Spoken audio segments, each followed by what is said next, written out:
રાજ્યભરમાં ગરમીનો પારો નીચે આવવાનું નામ નથી લઈ રહ્યો, ત્યારે સમગ્ર સૌરાષ્ટ્રમાં ગરમીએ માઝા મૂકી છે। ભાવનગર શહેરમાં ગરમીના કારણે લોકો અકળામણ અને લૂનો સામનો કરી રહ્યા છે। ગરમીના કારણે લોકોને ઝાડા ઉલટી અને ટાઇફોઇડ તેમજ કમળાની બીમારી પણ થઈ રહી છે। આકરા તાપથી લોકો શેકાઈ રહ્યા છે, ત્યારે લોકો ઘરની બહાર નીકળવાનું પણ ટાળી રહ્યા છે।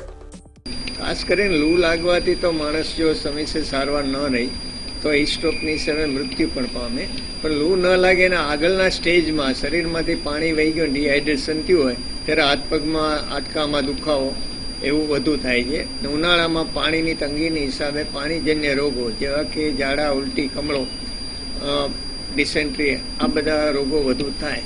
જ્યારે પણ ઝાડા ઉલટી કે થાય ત્યારે તુરત જ એની સારવાર લેવી। લીંબુ શરબત, નાળિયેરનું પાણી, સાદું પાણી, છાશ વગેરેનો ખોરાક લેવો। લોકો ગરમીથી બચવા અવનવા નુસ્ખાઓ અને ઠંડા પીણાનું સેવન કરી રહ્યા છે, ત્યારે પાણીજન્ય રોગોએ માથું ઉચકતા દર્દીઓ દવાખાનામાં દોડી રહ્યા છે। ઉનાળો જ્યારે મધ્યાંતરે પહોંચ્યો છે, ત્યારે દર્દીઓની સંખ્યામાં પણ નોંધપાત્ર વધારો જોવા મળી રહ્યો છે। સરકારી અને ખાનગી દવાખાનાઓમાં દર્દીઓથી ઉભરાઈ રહ્યા છે। ખાસ કરીને લોકો ગરમીથી બચવા માટે ઠંડા પીણાનું સેવન કરતા હોય છે, તેના કારણે ઝાડા ઉલટી, ટાઇફોઇડ, મરડો તેમજ કમળા જેવી બીમારી થતી હોય છે। જ્યારે આવા રોગોથી બચવા માટે લોકો સરકારી હોસ્પિટલમાં વધારે દોડી રહ્યા છે। Bureau report, news online, Bhavnagar.